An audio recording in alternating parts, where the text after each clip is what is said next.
Notre maison brûle. Et nous regardons ailleurs. Bienvenue dans Présage, le podcast qui questionne l'état de notre monde, les risques d'effondrement de notre civilisation industrielle et les façons de se préparer à vivre différemment. Je suis Alexia Soyeux et aujourd'hui je reçois Agnès Sinaï. Il y a une espèce d'accident, de déviation, de catastrophe que le mot anthropocène résume.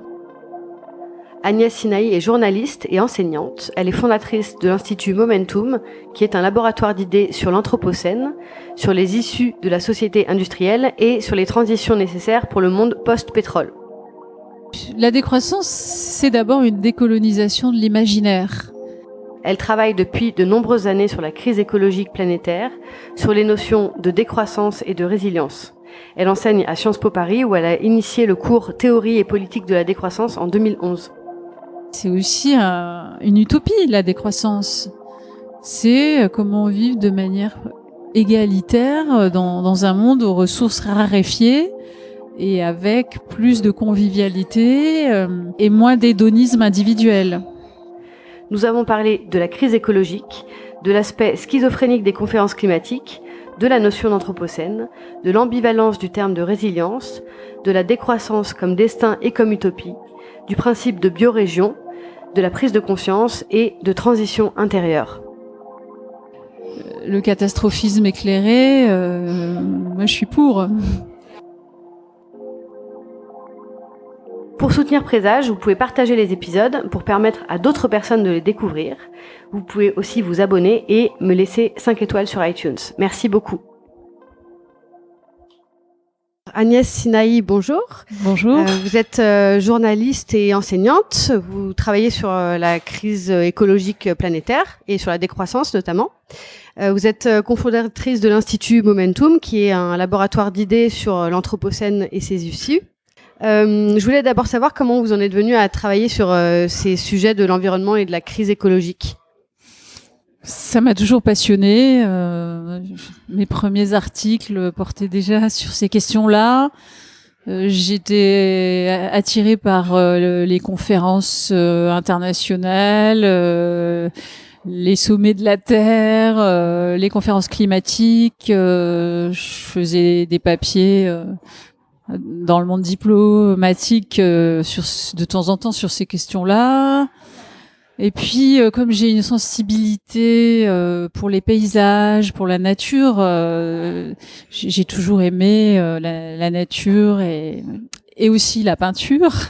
L'aspect, la dimension de l'enlaidissement du monde m'a toujours tourmentée en fait. Et j'ai jamais accepté de voir des entrées de villes bousillées par des panneaux publicitaires, etc. Donc bon, il y a eu aussi une dimension d'engagement dans l'écologie dans ma vie, combinée avec du journalisme engagé qui s'est progressivement spécialisé sur les questions environnementales.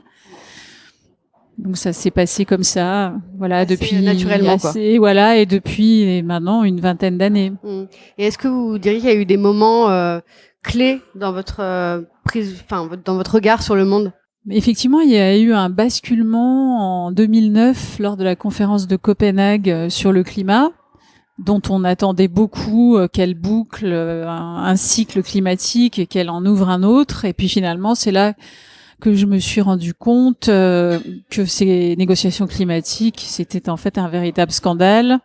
C'était une espèce de mirage qui se reforme, et à mesure qu'on avance, en fait, le mirage se dissipe et c'est éternellement reporté. Les échéances sont toujours reportées à plus tard, et qu'en fait, je me suis aperçue que c'était pas par ce biais de la diplomatie environnementale qu'on allait sauver la planète, alors que j'y avais cru, en gros, jusqu'au début des années 2000.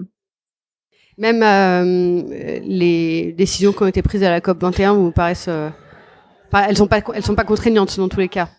Oui, et puis c'est ce langage, la rhétorique de ces conférences qui devient un sujet en lui-même, parce que ces conférences passent leur temps à arbitrer sur des locutions, une neuve langue plutôt bureaucratique, comment tel groupe de négociation va être composé, quel périmètre il va avoir, et puis finalement on va en reformer un autre pour se redonner du temps.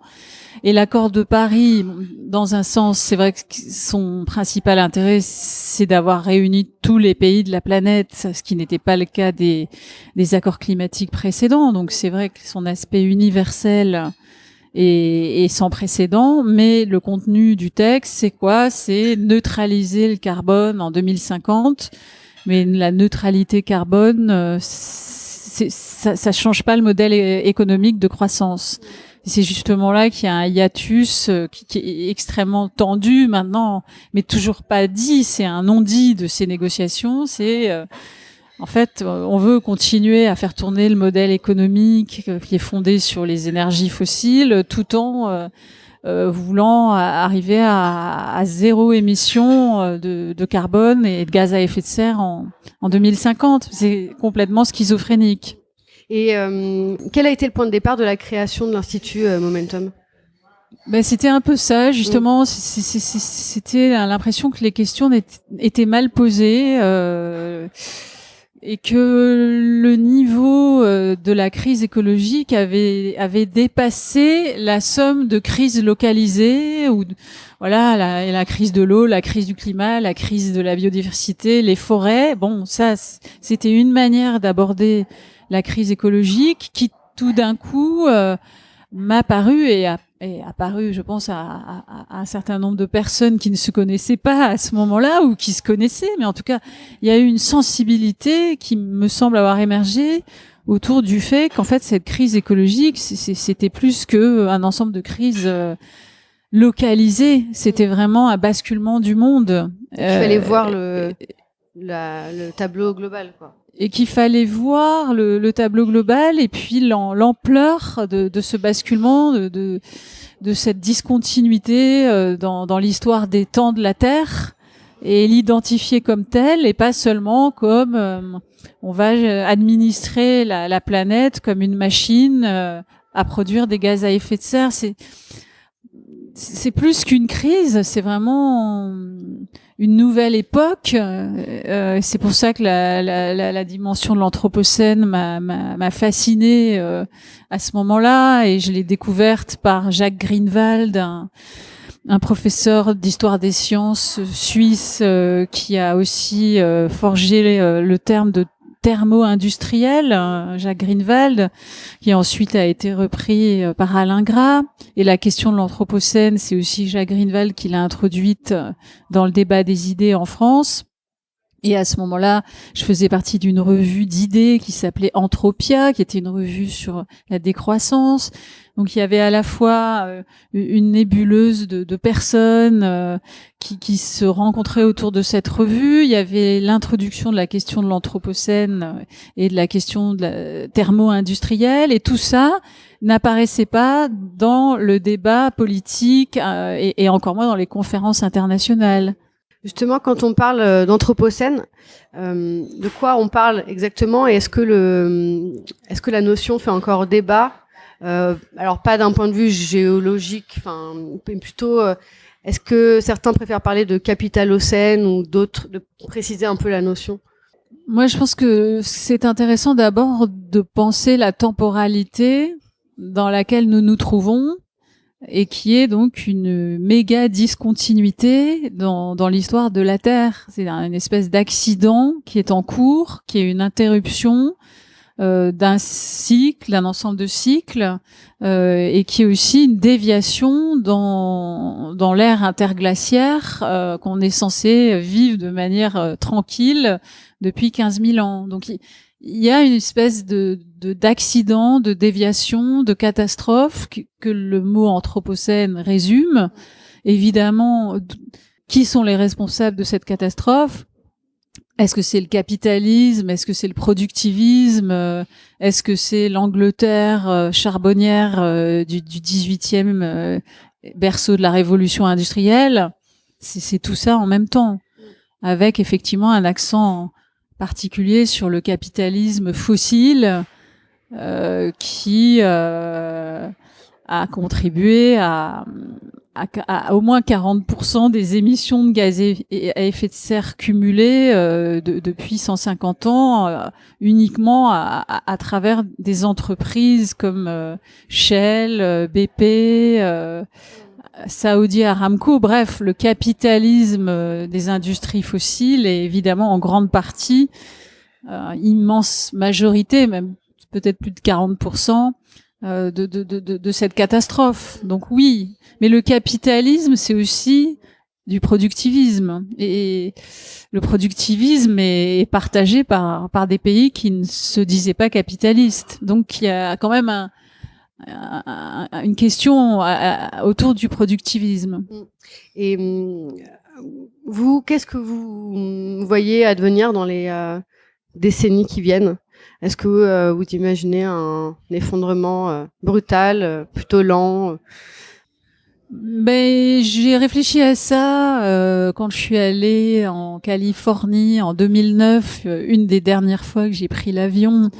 C'était pour aller rencontrer des membres du Post-Carbon Institute qui, eux, effectivement, avant nous, en Californie, étaient un peu des éclaireurs sur cette question de l'effondrement, de se préparer à l'effondrement, d'écrire des uncrash programs, des programmes de résilience à l'effondrement. Et là, j'ai commencé à réfléchir à cette question de l'effondrement et en discutant avec ces Californiens, pour moi, l'effondrement n'est pas brutal. Il est déjà en cours et il est plutôt catabolique que catastrophique. Mais il peut y avoir des effets de seuil qui vont aboutir à des rebondissements d'effondrement qui pourraient être plus brutaux. Ouais. Vous n'êtes pas, par exemple, aligné avec Yves Cochet, qui est plutôt catastrophiste. Enfin, oui, catastrophiste, bien sûr, mais brutal. Oui, je trouve un peu monolithique son interprétation. En même temps, il y a une certaine cohérence à penser que une interruption de l'approvisionnement d'énergie fossile croisée avec une épidémie, une pandémie, croisée avec des problèmes climatiques, aboutirait à une catastrophe.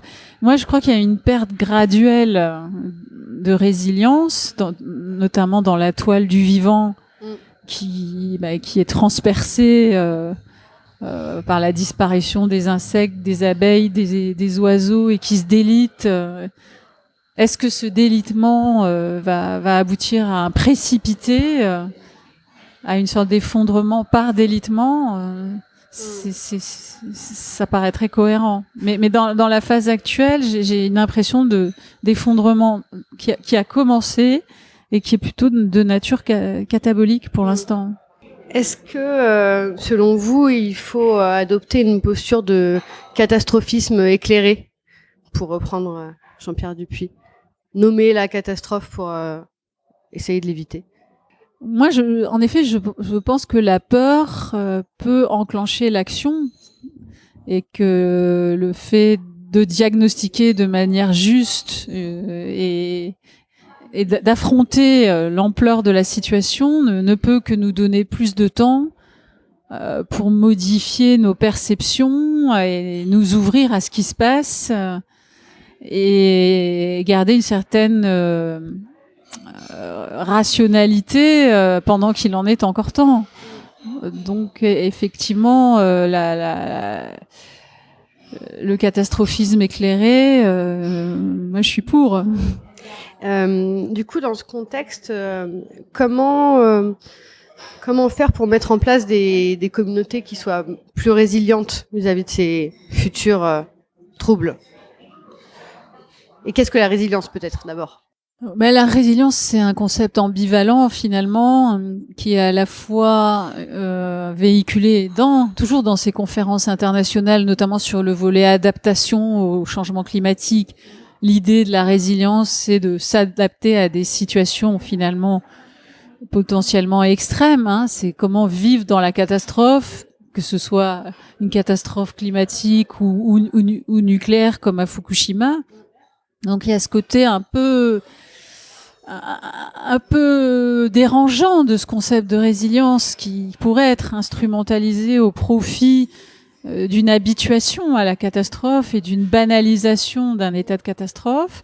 Et puis il y a un autre aspect du terme qui est un terme d'origine écologique, hein, qui est emprunté à l'écologie scientifique, qui est la résilience des écosystèmes, leur capacité à résister à des chocs et à s'auto-transformer pour se renforcer en situation d'adversité et finalement à renaître d'eux-mêmes et à évoluer face à l'instabilité. Et avec cette instabilité, il y a une dimension créative dans cette capacité à s'auto-transformer quand on est un système ou un individu ou une société résiliente. C'est le côté qui nous intéresse, c'est celui qui a été introduit par les initiatives de transition à partir de Totnes. Bon, il y en a un peu partout maintenant dans le monde. Donc ça, c'est le côté opérationnel et collectif de la résilience, une idée de résilience commune, partagée, qui promeut la convivialité, qui se base d'abord sur les liens humains, les liens sociaux, puisque si vous connaissez pas votre voisin, vous êtes foutu. Enfin, quand on est isolé, on est très fragile. Donc la résilience, c'est d'abord resserrer les liens dans une communauté, dans un immeuble, dans une rue, dans un quartier ou dans un village. Et puis c'est identifier les ressources disponibles, l'état des ressources vitales, l'eau, les sols, l'air qu'on respire, la capacité des plantes à subsister ou la nécessité d'en réimplanter. C'est ce qui va nous sustenter finalement. Et donc la résilience, c'est à la fois un diagnostic qu'une collectivité peut faire d'elle-même en termes de viabilité de ses ressources, et puis c'est sa capacité à subsister au sein de ressources qui vont être de plus en plus limitées en période d'éventuelles pénuries énergétiques ou alimentaires. Est-ce que la ville de Paris vous semble résiliente ou en voie d'augmenter sa résilience au niveau des initiatives politiques et citoyennes?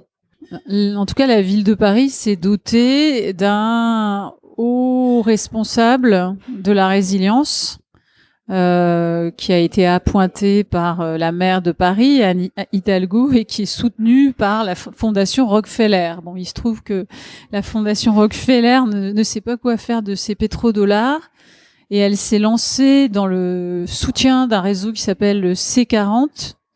C'est le réseau de 40 villes résilientes dans le monde, dont Anne Hidalgo d'ailleurs est présidente. Donc cette notion de résilience, elle intéresse beaucoup les anglo-saxons, plus que les Français, parce que c'est un concept holistique qui est pas très cartésien, mais le fait de créer un haut responsable de la résilience de la ville de Paris, c'est quand même intéressant. Ça montre que ce débat est en train d'arriver, et que notamment pendant les épisodes de forte chaleur d'été, la mairie de Paris commence à prendre des mesures pour végétaliser plus. Bon, il y a de la marge, hein. Elle ferme les berges aux voitures. Elle réfléchit à des bâtiments plus économes en clim. Et surtout, elle se demande ce qui va se passer en cas de crue de la Seine. Parce que la résilience à Paris, c'est d'abord la résilience à une crue centennale. Du coup, je voudrais parler maintenant de décroissance. Donc, quand on parle de décroissance, on parle des notions de limites et aussi forcément sortir de l'apologie de la croissance et de la démesure. Donc, c'est un mot qui est en construction, je crois, enfin un domaine qui est en construction, et c'est un mot qui est un mot obus, comme on dit, qui provoque de la controverse, et c'est sans doute aussi son rôle. En quoi est-ce que la décroissance s'oppose à la croissance verte et au développement durable? La décroissance, c'est d'abord une décolonisation de l'imaginaire. C'est plein de choses, la décroissance, mais d'abord elle se définit comme un exercice qui consiste à se libérer d'une forme de déni ou d'une forme de contamination productiviste de la pensée. Et il se trouve que la croissance verte n'est que la prolongation de la croissance, avec des habits verts, entre guillemets, le vert étant surtout l'électricité, et l'électricité étant décarbonée, ça suffit à la dire verte. Mais la croissance verte, c'est une illusion, c'est une fiction. Ça aurait pu fonctionner peut-être à une autre... si on s'y était pris beaucoup plus tôt. Ça aurait peut-être fait que repousser le problème, mais sans sobriété, sans définition de limites, de quotas. Bon, c'est des mots que personne n'aime entendre dans une société hédoniste, mais sans répartition équitable de la rareté, la croissance, même verte, aurait rapidement rencontré les mêmes écueils, même si elle avait commencé plus tôt. Donc, donc c'est une espèce de manière de travestir ou d'éviter de se poser le problème des limites. Donc, la décroissance, c'est un destin inexorable pour nos sociétés industrielles. C'est ça qui est difficile de faire admettre à certains. Mais c'est à la fois un destin et aussi une créativité. Là, on parle de décroissance au sens de récession. Donc ça, c'est possible que la récession économique soit un destin du modèle actuel. Et du coup, la récession entraînerait des formes de décroissance. On le voit, par exemple, dans les shrinking cities, là, des villes qui rétrécissent, qui perdent leurs habitants. Les villes moyennes en déprise, c'est des villes dites en décroissance. Il y a ce côté comme ça de récession dans le mot décroissance. Et puis celui dont nous nous réclamons, c'est aussi une utopie, la décroissance. C'est comment vivre de manière égalitaire dans un monde aux ressources raréfiées et avec plus de convivialité et moins d'hédonisme individuel. Qui pourrait appliquer à grande échelle ces politiques de décroissance ?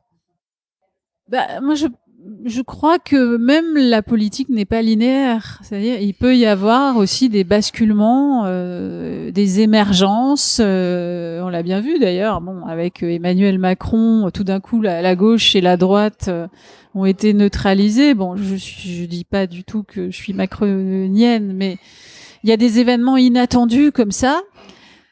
Bon, mais effectivement, l'incarnation politique de la décroissance, on n'y est pas. Mais par contre, les Nations Unies pourraient tout à fait adopter un protocole proposant une réduction de 3% par an de la consommation d'hydrocarbures dans le monde, avec une répartition équitable par pays de cette réduction. Est-ce qu'il faut qu'il y ait des chocs ou des catastrophes qui surviennent chez nous pour qu'on ait un déclic, parce que on est quand même très très loin dans le niveau de catastrophe à tous les niveaux, aussi bien social, écologique, climat. Qu'est-ce qu'il faut pour que le déni s'arrête et la dissonance, tout ça, quoi. Moi, je pense qu'il faut travailler le corps social, comme vous le faites, publier des livres, écrire, se mobiliser en tant que citoyen, interpeller les politiques. Il me semble que l'état général de la sensibilité, c'est pas forcément un état très bien portant.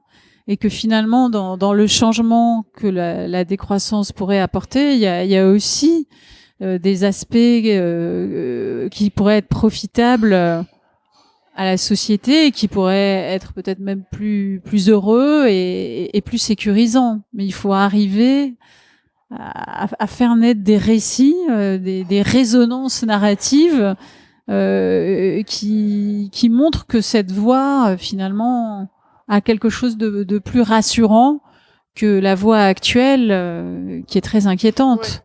Ouais. Et il faudrait aussi pouvoir transmettre vraiment de l'information. Et qu'est-ce que vous pensez du rôle des journalistes et des médias dans justement la transmission d'informations et dans la construction de récits actuellement? C'est un peu...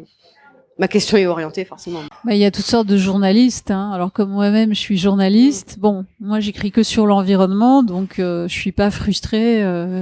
Mais j'ai des collègues qui travaillent dans la presse généraliste et qui disent que tout le monde s'en fout de ces questions-là, qu'elles ont beaucoup de mal à les faire monter en fait. Mais il faut reconnaître que il y a quand même maintenant plus de surface rédactionnelle dans les grands quotidiens sur les questions écologiques qu'il y a 15 ans. Mais bon, sur la décroissance, non, c'est peanuts.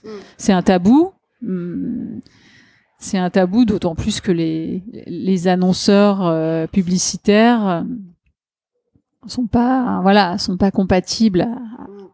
Mais voilà, il y a de la presse décroissante, indépendante aussi. Ouais. Et vous enseignez à Sciences Po depuis 2011, je crois, un cours sur les politiques de décroissance, ce qui peut paraître a priori assez étonnant. Comment ça s'est passé la création de ce cours ? Eh bien, j'étais déjà enseignante à Sciences Po dans un autre cours et j'ai proposé un cours sur la décroissance autour de 2010, effectivement, à la secrétaire pédagogique de l'époque, qui est devenue une philosophe de l'écologie et de la nature d'ailleurs, Émilie H. Et qui était elle-même sous la responsabilité à l'époque de Bruno Latour, qui a depuis quitté ce master, enfin cette département de Sciences Po. Mais en fait, c'est par ces deux alliés, je crois, que le cours de décroissance a pu être inscrit dans le programme d'un master de sciences et politiques de l'environnement.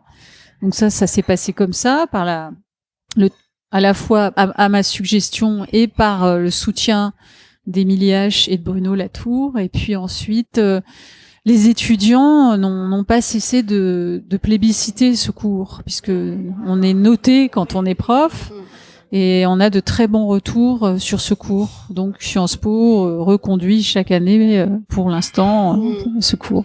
Les étudiants, comment est-ce qu'ils perçoivent justement cet horizon d'effondrement plus ou moins lent, parce qu'ils sont forcément jeunes, donc ça vient quand même bouleverser pas mal de choses. C'est vrai que je crois qu'ils apprécient justement d'être confrontés à un discours cohérent, même s'il est difficile à entendre. La force, à mon avis, du discours de la décroissance, c'est sa cohérence. Après, quand on sort du cours, que ce soit eux ou moi, on se dit, déjà moi, comment je fais pour être cohérent avec ça ?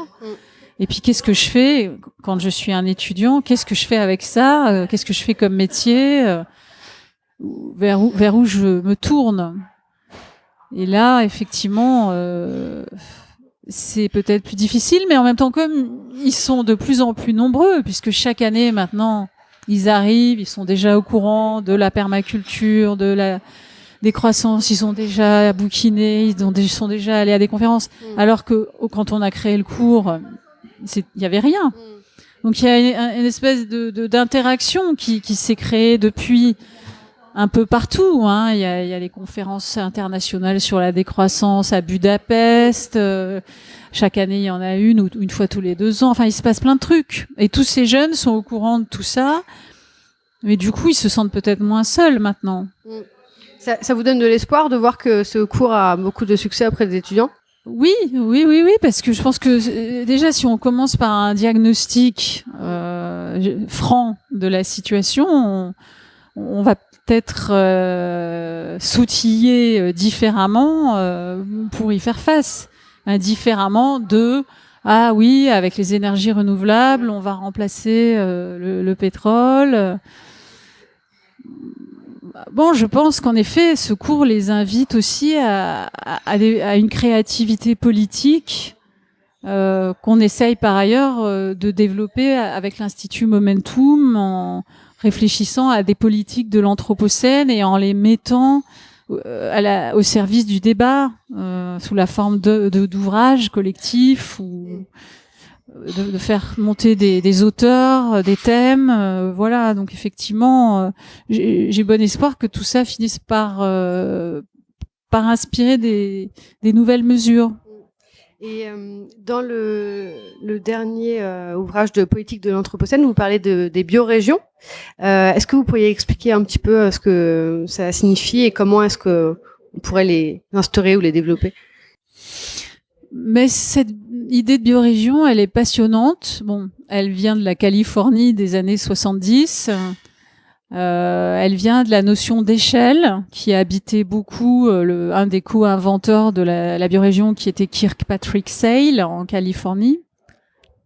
Et elle se définit, la biorégion, comme une entité territoriale limitée par ses ressources naturelles ou dessinée par ses ressources naturelles et culturelles. Donc, la biorégion, c'est d'abord une grille de lecture d'un territoire, je dirais. Sans frontières. Sans frontières administratives arbitraires. Les frontières sont des montagnes, des collines, des bassins versants, des estuaires, des vallées, et donc ou des plateaux. Donc, par exemple, si on essaye de dessiner des biorégions en Île-de-France, on va se caler sur le plateau de la Beauce, sur le plateau de la Brie, sur la forêt de Rambouillet, qui va être un élément important d'une biorégion du côté ouest. La plaine de France, c'est un ensemble de terres très fertiles. Au sud, autour de Fontainebleau, c'est des terres plus sableuses avec des réseaux hydrographiques qui vont former un ensemble cohérent voilà, entre le Loing, la Seine et d'autres affluents. Bon, bref, on essaye de définir comme ça des entités qui sont calquées sur des éléments de paysage et de ressources. Et à partir de cette connaissance écologique d'un équilibre d'un territoire, équilibre qui a été effacé par la métropolisation, mais on va essayer de restaurer cet équilibre en travaillant beaucoup sur les friches urbaines, en travaillant beaucoup sur les friches agricoles, en sanctuarisant les terres agricoles, en essayant de limiter la taille des parcelles. Bon, ça pose la question du foncier, mais ça donne beaucoup d'idées de gestion territoriale, plus bottom-up, plus à partir des territoires eux-mêmes. Alors du coup, voilà, cette notion de biorégion a été ensuite, après les années 70, il y a eu les années 2010, et dans ces années-là, c'est plutôt un Italien, un territorialiste urbaniste qui s'appelle Alberto Maniaghi, qui a refait surgir ces biorégions sous la forme aussi de parcs agricoles urbains et de réseaux polycentriques de petites villes dont le nombre d'habitants ne doit pas dépasser un certain seuil. Et Maniaghi s'en prend beaucoup à cette métropolisation qui fait l'inverse, qui fait grossir des villes déjà grosses et qui fait crever des villes intermédiaires. Or, c'est l'inverse qu'il faudrait faire, en fait. Bon, c'est donc, voilà, il y a beaucoup de choses à dire là-dessus, mais ça nous inspire effectivement un nouveau modèle d'aménagement du territoire qui est compatible aussi avec la vision de la permaculture, parce que beaucoup plus cyclique. Et du coup, qui impliquerait une sorte d'exode urbain. Qui inviterait, avant la catastrophe, et qui aiderait les urbains à quitter la culture hors sol des villes en leur proposant des formations, des installations justement dans des villes en déprise où l'agriculture ferait partie effectivement d'une renaissance économique, mais où il s'agirait pas d'être seulement agriculteurs, peut-être d'inventer des bimétiers ou des multimétiers en formant une nouvelle génération de gens qui seraient capables d'être à la fois journalistes ou ingénieurs et en même temps iraient faire de l'agroforesterie et toucheraient un revenu d'existence ou un revenu écologique pour ça. Et voilà, il y aurait une valorisation de la réparation des sols et des tissus urbains complètement délités par l'étalement et les hypermarchés. Bon, voilà, mais ça se ferait pas en 5 minutes, je vous l'accorde. ou oui, peut-être, si l'exode urbain se fait brutalement. Autre sujet sur plutôt la transition intérieure, parce que quand on réfléchit, on s'intéresse à ces questions sur l'avenir, c'est assez rude. Il y a des prises de conscience qui peuvent être toxiques un peu, je dirais, qui peuvent grignoter l'intérieur. Comment est-ce qu'on peut essayer de vivre avec cet horizon? La première chose, c'est qu'on est encore en vie. Et ça reste assez miraculeux. Donc, bon, on a la chance d'être en vie, malgré cette prise de conscience qui nous a pas encore tués. Bon, ce qui ne tue pas renforce. Donc, je dirais que si on survit à cette prise de conscience, c'est que déjà, soi-même, on est assez résilient. Et qu'il y a toujours ce miracle de la vie et des autres. Et justement, c'est ce que j'aime beaucoup à l'Institut Momentum. C'est que ça m'a permis de rencontrer des gens extraordinaires et ça nous a autorisé à formuler des idées ensemble qu'on n'aurait peut-être pas osé nous formuler à nous-mêmes. Donc il y a aussi une interactivité amicale et dans la pensée autour de cet Institut Momentum qui a des vertus psychologiques assez positives à mes yeux. Bon. Donc ça, c'est la première chose. Et puis la deuxième chose, c'est qu'effectivement, peut-être que une fois que cette prise de conscience est advenue, il y a des choses qu'on supporte moins. On supporte moins peut-être de se trouver dans une grande ville. Il y a des choses qu'on supporte moins. En tout cas, moi, j'ai ressenti ça, mais il faut peut-être s'autoriser à s'écouter et à écouter plus ses émotions. Et son corps et sa sensibilité et s'autoriser à aller vers là où on se sent mieux. Alors c'est plus compliqué dans un monde qui valorise la ville, etc. Mais au moins aller plus dans la nature, tant qu'elle existe. Et puis si on a l'énergie, essayer de mettre en place des projets en lien avec ce sur quoi on a prise, c'est-à-dire peut-être en effet planter des choses, planter des arbres, voilà. Donc je dirais la première réponse c'est l'interrelation avec les autres et le partage des idées. La deuxième c'est le lien actif avec les sols, avec les plantes, avec la nature. Et vous, à titre personnel, est-ce que vous préparez à vivre différemment ou est-ce que vous avez déjà fait des aménagements dans votre vie avec toutes ces prises de conscience? J'ai planté plein d'arbres depuis cette prise de conscience. J'ai fait un jardin dans le sud puisque je partage avec mon père un terrain planté d'oliviers depuis que je suis née. Donc j'ai la chance de pouvoir aller là-bas et y passer du temps. En même temps, je suis moi-même écartelée entre ce que je fais ici, ce que je fais là-bas. Donc je suis à cheval sur des temporalités différentes dans le cadre de ma propre vie, qui fait que la cohérence n'est pas encore au rendez-vous.